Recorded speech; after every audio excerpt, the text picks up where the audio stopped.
New month, new season in Golf Clash, and what better way could it be than just kicking it off with the St. Andrews, one of the most iconic courses there is in the world. And we are then able to play some of the holes here in a virtual tournament in Golf Clash. How exciting is not that? When it comes to this playthrough, you will see me play along here in Master Division from the 30 with various ball usage and stuff like that, giving you my best advice on how to crush this particular course. Have in mind that these shots that I'm using are not to display the wins we have in the tournament. It's a tailwind only tournament, so have that in mind. So if you see a video with a headwind here, you will not have a headwind, you will have some tailwind. Join in the fun as well by using the best guides on the market. Ultimate Tournament Text Guides has been done now for, what is it, 7 years, and we are proving every single year and that we know what we're talking about, and we can stand behind the words that we are always doing it to the best of our ability. Scan the QR code here on the screen, or you use the link patreon.com/golfclashtommy that is in the description down below. Also info box on the right hand side for club distance adjustment, elevation adjustment, also a ball and club type I suggest you to play with. Let's go to hole number 1.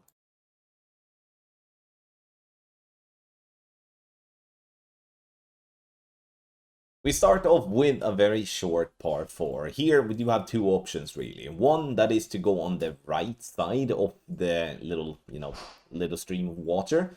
Or if we do have a tailwind, we could actually go and bounce closer to the water on the left to bounce over the water and attacking the pin. So it's all kind of wind dependent. But if we do have a crosswind or we do have a headwind, then the right side is going to be the play. Max plus 5 is what I'm playing here on the drive. I make the adjustment and then I do circle break overpower. This to compensate for the slight headwind I do have. We do want to roll through that little strip of rough, and trust me, it's not going to make you to get stuck. It's just going to slow the ball down a little bit, and that's going to leave us for a wedge. So going on the right hand side is most definitely just removing the water completely from play. And, in the end, that's kind of what we want to do, really. We do want to have the eagle. But if we can bounce over the water, like I said, by going a little bit more left, we are opening up for a possibility to go for a par 4 hole in 1. And we all know that that is so much more interesting than having a wedge to secure the eagle. But hole number 1, I would say that this is a hole that we do need to start off with an eagle. Otherwise, we will probably be one behind of many of our opponents.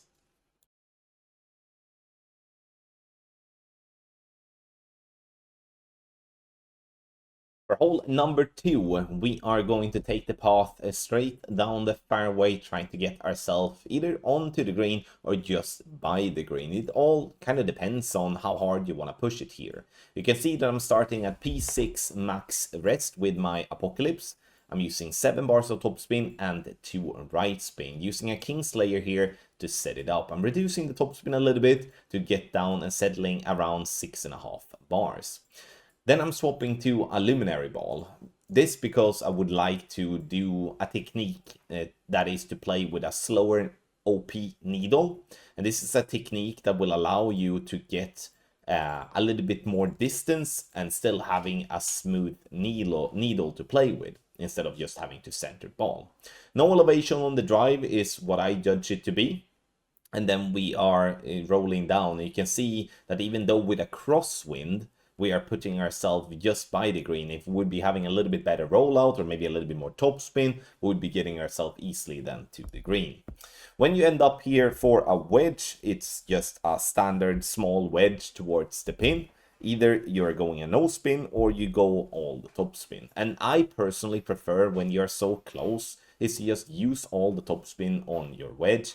However, though, you have to have a decent ball guideline on your wedge. Otherwise, that could be a bit problematic. If you do have, let's say, like a 2.5 ball guideline, then you will not really be able to use the ball guideline in your favor. But if you do have a ball guideline such as the Endbringer's ball guideline, especially in a higher level, the max topspin, in my opinion, is an absolute no-brainer. Hole 2, I feel the same way on hole 2 as I do on hole 1. We do need to get ourselves the eagle.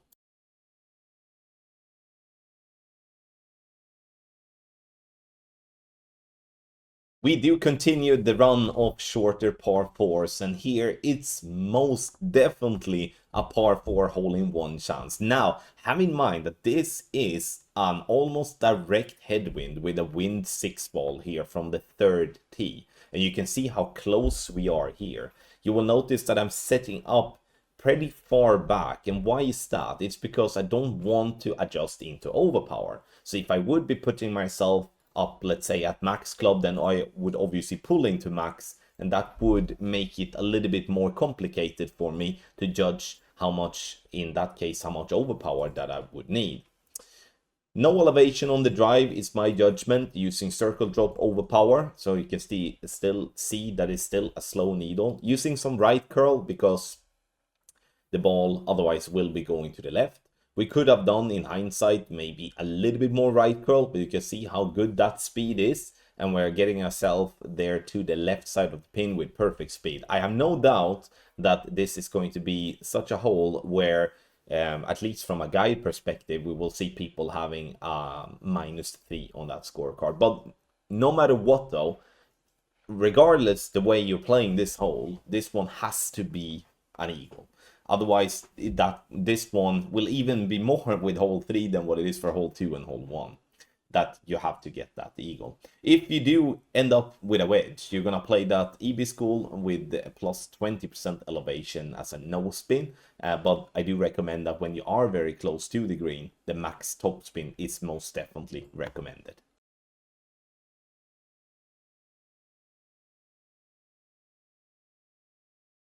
Hole number 4, here we can get us close to the green. However, there is a little bunker there on the left hand side, there is a little bunker there on the right hand side, and those two bunkers are most definitely in play. So I personally believe that being a little bit smart here is the most important thing. I'm using 7.7 top spin and a little bit of left spin. Adjust, I want it to be -5%, so a slight uphill is what I'm judging this drive to be. So not so much elevation on the St. Andrews so far. Max overpower with a completely slow needle. You can see that I'm still using this type of technique, this to give myself a little bit more extra distance and keeping myself the slower needle. The ball is rolling down and we are positioning ourselves before that left side bunker, and there is a thought with that because there are probably gonna be people here thinking like, why aren't you pushing it longer? It's because I prefer personally to have a short iron rather than I'm having a longer end bringer, especially when the green is not flat. So as you can see here, the green slopes slightly downhill.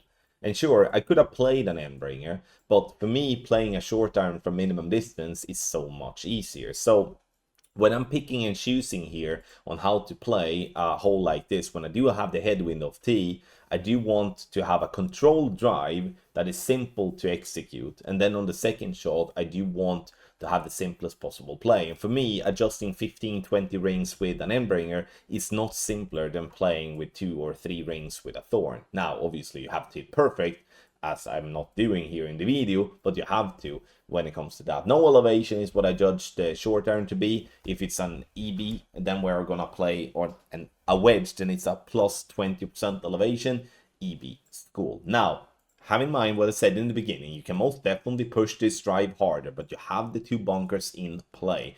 But I have no doubt that we're gonna see people trying to get, onto the green or close to the green with mixed success.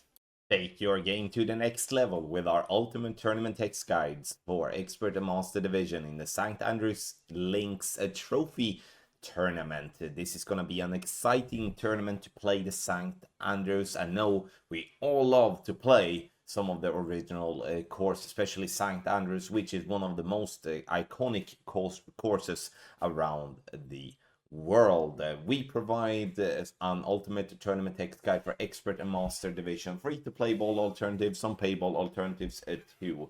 There is definitely gonna be chances for par 4 hole-in-ones, especially when we're playing from the second and the third tee, using some balls with some power. If you do want to try out our packaging, you can go to patreon.com/golfclashtommy. There you have a Master Division, Expert Division in different levels of packaging depending on what you are looking for. So check it out, scan the QR code on the screen or use the link in the description down below.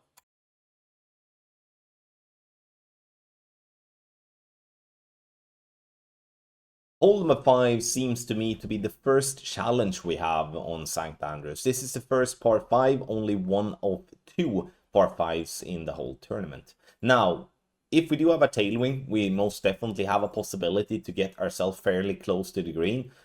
You can always look at things and think about, if I would be using like a Wind Zero ball, maybe I'm using a topspin boost ball, I could get myself very close to the green or possibly get to the green. But now we're keeping this one completely free to play, and you can see how far we can reach with a luminary. I'm cutting the corner or slinging it around the corner using as much topspin that I can and some left spin. I do want to give myself room enough to be on the fairway where I can hit great on the left side, I can hit great on the right side without getting into the rough. If I do have a headwind or more of a crosswind, I would definitely see myself going shorter, and that would obviously just make a difference of what the second shot club is going to be. Because when it comes to the second shot club, if we have a push to drive like I was doing there, we're going to play a short iron from approximately max distance. When it comes to having a shorter drive, that's going to be a long iron from approximately min to mid distance. And again, if you decide to be a little bit frisky, sending it down there, then you can obviously have a shorter shot, or you can have a pot or a rough iron or a sandwich or something like that. The opportunities are most likely there. It somewhat depends on the wind. We play the second shot 10% elevation here with our short iron. I like the thorn here, and the reason I like the thorn from such a long distance is because using like a falcon or a hornet is going to be quite a bit of rings, and I like to, minimize those rings and play with a hornet. Definitely an albatross in play, but I do feel that this is definitely going to be a very interesting hole from a tournament perspective, because there's going to be those people that's going to miss this alba, which is fair game, because albatrosses is more difficult to get, but it's also going to be those that are a little bit tricky with it, which I hope we will be with our guide.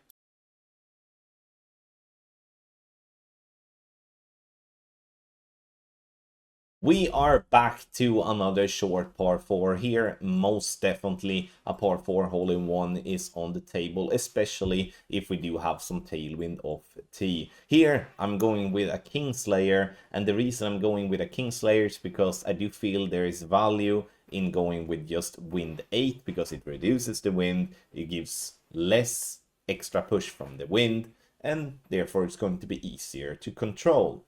Now I'm playing an NMT with a P6 ball, adjust max, no elevation, and then it's all about the spins.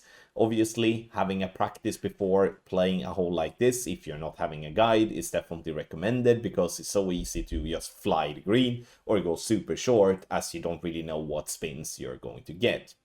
Now you can see I'm rolling down there and I'm going short. Definitely needed a little bit more topspin, but it's not really much. A little bit more topspin, or I might start a little bit higher up and use the same topspin. Yeah,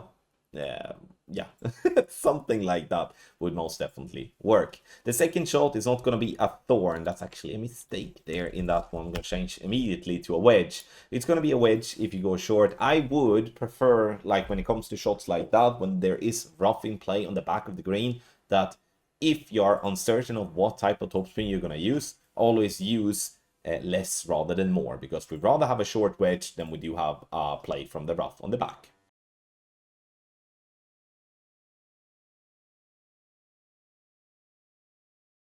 Hole number 7, I think, is probably one of the holes that I enjoyed playing the most when I was doing some bits in practice. And the reason for that is that it's a fun sling it around the corner play. Because this is a very short par 4, once again. But this short par 4 has some bunkers, it has some rough, so we have to be smart here, because we obviously want to go to green. And I do definitely believe that this could potentially be a par 4 hole-in-one as well. See, I'm starting with a P6 ball at max rest. And I'm looking here to have the white ring, so max stretch. White ring by the rough line, and setting 4 backspin and 2 right spin. Adjust max no elevation. I mean, I could almost argue this one being slightly uphill, to be honest, but I play flat, so 0. I'm going max curl, and you can see what I'm doing here. I'm bouncing, bouncing, and now with the great left coming in a little bit more left, but you can see that I'm, when slinging it around the corner, I take away the bunkers from play, and being smart, and I'm bouncing myself towards the green. If I would be hitting perfect, I would probably got a little bit closer to the hole. And in the end, it's all about the backspin here. Like when you are bouncing on that fairway, if you're using too little, you're going to obviously go into the drop on the back, and you're also going to go more left. If you have too much, you're going to go more right and possibly put the bunkers in place. So it's definitely something that you need to be had in mind. If you do have a headwind, you could do a similar type of play, or you just play a little bit more conservative to kind of bounce over and take a wedge from distance. I mean, in the end, if we don't have a favorable wind, it's stupid to push it too hard, because that might make us lose the eagle, as I do believe that this is such a par 4 where an eagle is definitely the minimum that we want to walk away with.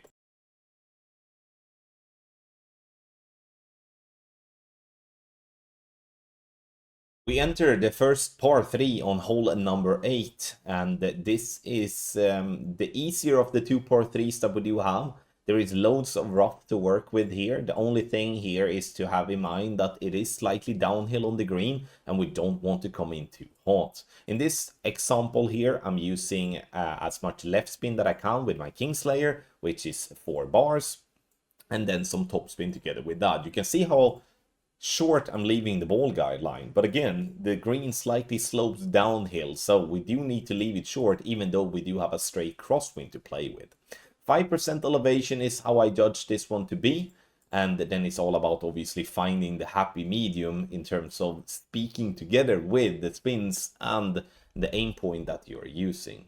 We clip the rough, and you can see we roll, and you see how much speed we're getting even though we left it so short. Now, speed is good though, we're getting ourselves the hole in one, but don't steer yourself blind here on this par 3 and the elevation that I've listed. Just because it's 5% elevation, it's from where we take the shot to where we land with our first bounce. Don't be afraid to mix around a little bit depending on what you are playing. For those that do not fancy rough bumps, you can always land with backspin on the fairway to attack the pin. But when there are so much rough and there are so little amount of obstacles in our way, I mean, the rough bump is definitely, I mean, it's always going to be, or very often going to be, the better chance to get a drop. But this in particular is even more of a no-brainer, in my opinion.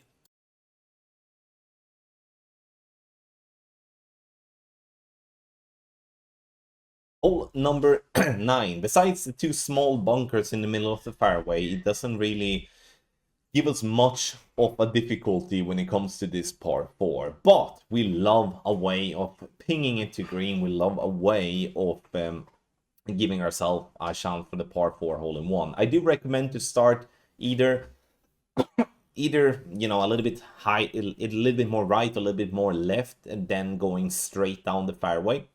The reason for that is because we do want to get around the bunkers instead of kind of just bouncing just by. So in this instance, as there are rough on the left hand side and there is not much rough on the right hand side to where we're looking to bounce, then I would recommend to actually move ourselves on the right hand side.